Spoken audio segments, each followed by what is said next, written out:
Hi guys. Good morning, and I wanted to wish you a happy morning and a good day.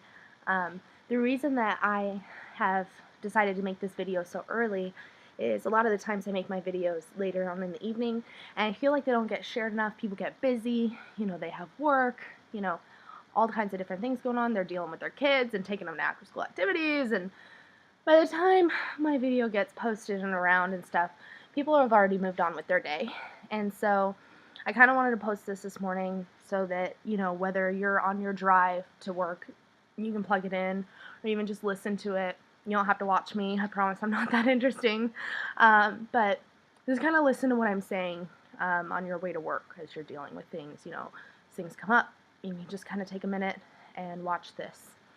As you guys have probably figured out, this video is going to be about stigmas as well. I've been talking about stigmas a lot, whether you read my Facebook or my blog posts or my videos, everything has been about stigmas lately. And something that I'm very passionate about, so I'm going to keep going. I have posted some stuff on my Facebook. As some of you guys may know, whether you're in the school system or not, it's National Banned Books Week. And as I was kind of looking through the pictures of the books that are banned right now, I saw one very important one. I mean, there were a lot of them that spoke to me, and I read a lot as a teenager, and that really helped me. I mean, among these books, are The Giver, are Finding Waldo, just Where the Red Fern Grows. These are all banned books. But one of them that really stuck out to me was 13 Reasons Why by Jay Asher. And the story is, just a brief overview if you haven't read it. This girl kills herself, and instead of leaving behind a suicide note, she left behind all these video cassette tapes. And this guy gets them, and he starts going through them and realizing that he had a part to play in the reason that she decided to kill herself. And the reason that I really love this book, guys, is not only does it speak about a teen who killed herself, but you see it from the point of view of somebody who got left behind. A lot of the times when somebody's in a depressed enough state that suicide is a feasible option, everything is so numb that they've been holding on for so long, and they have all of this hope, and now it's gone. They can't even think about the fact that their parent's going to have to perform CPR on them for 30 minutes until the medics arrive. They don't think about who's going to find them. They don't think about the people that are going to be sitting there wondering what they did wrong or what they didn't do that maybe could have changed it. As far as my personal story goes, I had taken a lot of pills and overdosed. Something just switched, and I went and grabbed a bunch of pills and took them, and it snowed that day. It wasn't supposed to snow, but it did. And my mom's Bible study got canceled, and she came home and found me and had to perform CPR on me for 30 minutes until the first responders arrived. My mom still has nightmares about that day, but the part that I really wanted to get at is, it snowed that day, and my sister had thought about calling me and asking me if I wanted to come play with her and my nephew because school was canceled. But she, got busy, as you do with a 2-year-old. He was 2. No, he was 1. Sorry, 1.5. And she didn't call, and I attempted suicide, and I almost died. I got really close to that. And, since then I've heard my sister mention, I should have called you. But, and she was one of them that got left behind in my decision. But I didn't think about that. I didn't think about my sister. I didn't think about my niece or nephew. I didn't think about my mom being the one to have to find me. I didn't think about my grandma, my aunt, uncle, cousins, everybody. I didn't think about any of that. And whenever I was in the hospital, I remember my mom, telling me, your cousin can't even look at her husband without crying, bursting into tears. She had been part of my life ever since I can remember. I was the flower girl at their wedding. I was very young, and she couldn't even look. at my cousin without just bursting into tears during that time. You know, my sister beat herself up for not inviting me over in that day in the snow. Probably wouldn't have gone anyway. But she beat herself up for not inviting me. And a book like 13 Reasons Why tells it from the people who get left behind's point of view. The focus is normally on the teen who, you know, kills himself, but there's a lot more emotion there that we don't stop to consider. It literally wasn't even a blip on my radar. I didn't think about it for a second. And I went and grabbed a bunch of pills, emptied them out on the couch, wrote my 3 suicide letters, grabbed a glass of water, and started taking pills by the handful. Not once while I was reading that letter did I think about how they were going to read it. Not once did I think about, you know, what I could say in that letter that would be the final words that they would ever hear from me or even read from me, whatever. It didn't register that that was going to be it. Thankfully it wasn't, but we get called selfish a lot. And it really is quite selfish. But not necessarily in a bad way. This is really hard to go about because, you know, of my feelings of being the one to attempt suicide, and then my feelings of watching my family. So kind of bear with me. I'm going to struggle through this one. But it is selfish. We're in so much pain. We can't see the light at the end of the tunnel anymore. It's pitch black. It's like a tunnel that never ends. There's no little flash of light that lets us know that it's going to be over one day. Like, all we can see is dark. All we can feel is pain. It's like on the inside somebody's stabbing you with a dull, rusty knife. You can't get to them because they're on the inside, and you just want to tear open your skin, which is why I cut. And you're screaming on the inside, and yet on the outside, you're staring off into space as a silent tear slips down your face. You're screaming, but nothing comes out.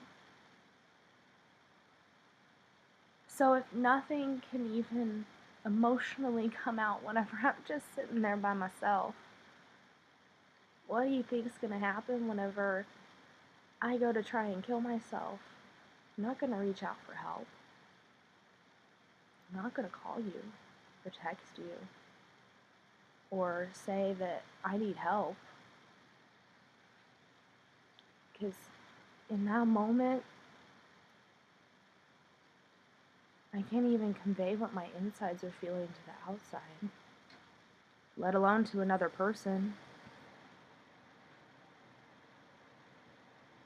The feelings are so twisted. I have people that I love so dearly. Oh my gosh, and especially whenever I was in hospital, and the support was overwhelming.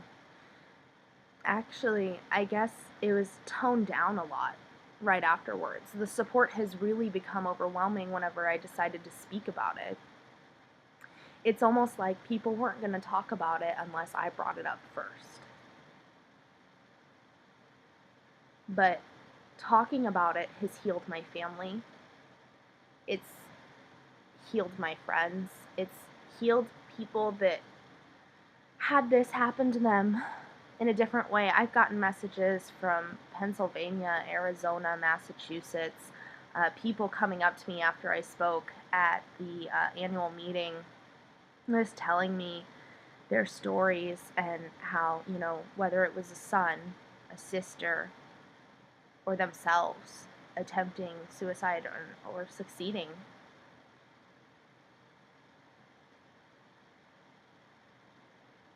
And nobody talks about it. So, how are you supposed to heal when you feel like it's this dark, dirty secret that nobody wants to see or touch. How are you supposed to talk about it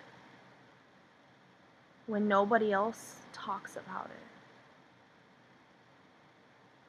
They can say, I apologize, or I'm sorry, I apologize, I wish there was something more I could do, I wish, I could help you, but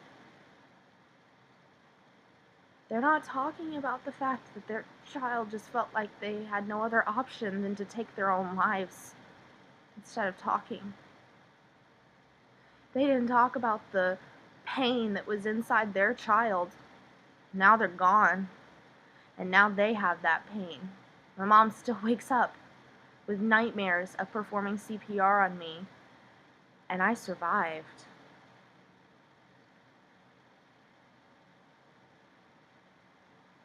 The only way that we're going to heal, that we're going to stop the stigmas, that we're going to finally get past this being a dirty, ugly secret, the only way that's going to happen is if we talk about it.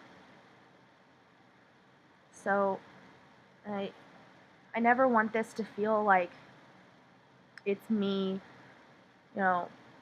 pushing myself, for you to promote me or whatever. But I honestly mean, share stuff that I post, because I figured out how to find the words. If you figured out how to find the words, then you post that by yourself. You do it. But I found the words and I post stuff. Share my videos. Talk about it. Talk about how somebody's finally standing up and talking about it, because that gets other people to where they feel like they can talk about it. If you tell them that somebody who attempted suicide is talking about the fact that they attempted suicide, it makes them want to talk about their attempt, because it's no longer this dark, ugly secret. It's this amazing thing that they get to share, and they get to tell how they survived, because my story is precisely that. It is my story. Somebody else has an awesome story too. They may not be great at sharing it, but I'll share it. I'll put it down as anonymous, and I'll share it. I'll use that whenever I'm talking about things that I haven't had experience in. My friend the other night was talking to me, and she was like, well, I always had suicidal thoughts, but I never had that option because of my kids. And that's a whole other level of pain that I never experienced. Having that awful depression, that scream inside of you, not being able to register to the outside, but you still have to fake it for your kids. I was done faking it after high school. Oh my goodness, I couldn't bear to have a fake smile anymore. But for parents, that doesn't stop. I can't imagine that. So share your stories. Let people know that it is time to share, that it is time to get this crap out, because it is creating it's like creating a locked box inside of your heart, covered in chain links and all kinds of stuff in this little part of your heart, and instead that heart could be opened up and could flood somebody else's and open up their chains too. We gotta share, guys. We gotta talk about our friends, our sisters, our daughters, our sons, our brothers, our cousins, our friends. We gotta talk about them, because otherwise, what's the point? What is the point of what I went through? There isn't. It made me a really strong individual. I am tough as nails now. And you best believe I feel like I can get through anything, because I got through a point whenever I wanted to die. But that's just me. That's just one person. What if the point of all of this pain is to stop others before they have to experience that kind of pain? And I've said it whenever I've been describing all of this, whenever I've been trying to explain depression to somebody, I say, you know, I wish you could understand how I feel, but I would never wish that upon anybody else at the same time. This is the most terrible, heart-wrenching thing I've ever experienced. This is as close as we can get. We have to be willing to share our stories before we can expect people to stop the stigmas and understand, or try to understand. How is somebody supposed to step inside your shoes if you don't share? So share it. Share my stuff if you can't find your words, or make your own. Tell people that I am here and I am talking about it and I have learned how to deal with it and I found my light at the end of the tunnel. Man, I made my own light. I just started chinking at the walls until they crumbled and I found my own stinking light, okay? I know how to do it. And I love to help other people do it, because that is the point of my suicide attempt. That's the point. I'm making it my point. I am turning this bad, terrible, awful memory that nobody talks about, and I'm turning it into a good one. So let's turn it into a good one, guys. Let's do this. Let's spread hope instead of pain, because there really can be a brighter tomorrow, alright? So, thank you for taking a moment to listen, for trying to step inside somebody else's shoes. But now you have a job, and I can't do it on my own. You have to share. You have to tell people. You have to let that fire burn inside you, because otherwise we're not going to get anywhere. I can sit here and preach all day long about this. I can, I promise. I have enough ammo. Stigmas suck, and, you know, people not understanding sucks. But we have to vocalize that. I'm vocalizing that. Will you vocalize it with me? Please. Thank you so much for watching. Please share. Please tell people. Please be open and unlock secrets, because it doesn't matter what our secrets are anymore. It doesn't. I don't care if the whole world knows what my secrets are. Let's share. Have a good day, guys, and thank you so much again for watching.